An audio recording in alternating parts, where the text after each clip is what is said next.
आरिफ चौधरी साहब कि आज जाली दस्तावेजात का ये किस्सा सामने आया। कल लग रहा था यही दस्तावेजात असली हैं, आज ऐसा लगा कि ये दस्तावेजात जाली हैं। अब इन जाली दस्तावेजात की क्या असर सज़ा बनती है अगर ये प्रूव हो जाता है? और ये प्रूव कैसे होगा कि किसके दस्तावेजात जाली हैं? सुप्रीम कोर्ट ट्रायल कोर्ट तो नहीं। बात यह है कि सुप्रीम कोर्ट ट्रायल कोर्ट नहीं, लेकिन सुप्रीम कोर्ट के पास ये इख्तियार मौजूद है और आज जो बात वो बार बार कहते थे उसका जवाब उन्होंने दे दिया। इनफैक्ट इसे कानून की ज़ुबान में इंडाइटमेंट कहते हैं, फ़र्द जुर्म लगाना। ये जो आज अजमत सईद साहब इजलासशिप ने ये बात कही है, ये दिल तोड़ने वाली नहीं, दिल तोड़ने वाली नहीं। उन्होंने ये कहा कि आप पे ये इल्ज़ाम है।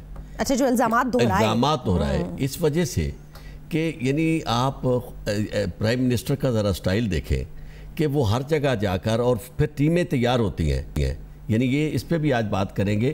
टीमें तैयार होती हैं जिन्हें प्राइम मिनिस्टर तैयार करके भेजता है, कभी वो अनुशा रहमान के रूप में, कभी वो जो बेचारे मिस्कीन खड़े होते हैं एहसास में कि चलो हमारी तरफ भी नज़र करम उनकी हो जाए और गालियाँ वालियाँ देते हैं अदालत को। ये टीमें सारी वहाँ से तैयार होकर आती हैं कि आज आपने ये बात करनी है। और कमाल ये है, अदालत अंदर है, वहाँ आप कोई सबूत नहीं दे रहा है, इल्ज़ाम आप पे बड़ा वाज़ेह है कि आपने उस ज़माने में जब पाकिस्तान के सूबे की एक बागडोर संभाली और उसके बाद मुल्क की संभाली, यानी आप अवामी ओहदे पर फाइज थे, आपने अपने इख्तियारात को इस्तेमाल करते हुए नाजायज़ उससे इस्तेफादा करते हुए आपने असासे बढ़ाए। आपने पाकिस्तान के लोगों का खून पसीना इकट्ठा किया हुआ जो था उसको आप ले गए गैर कानूनी ज़राए से बैरून मुल्क।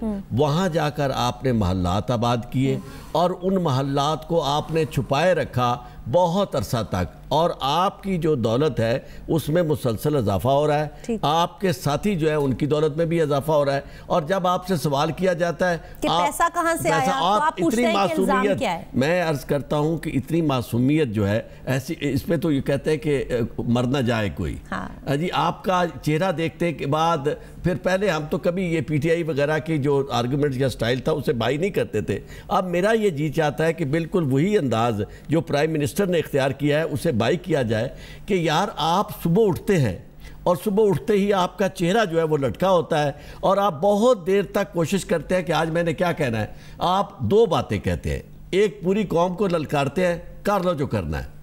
मैं इलेक्टेड प्राइम मिनिस्टर हूं, तो मैंने माल बनाया है और मुझे अगर रोक सकते हैं तो प्राइम मिनिस्टर के वो लोग ही रोक सकते हैं जिन्होंने मुझे इलेक्ट किया है। चले इनोसेंट अंटिल प्रूवन गिल्टी, इतना तो मार्जिन देते हैं ना वजीर आजम पाकिस्तान को अभी।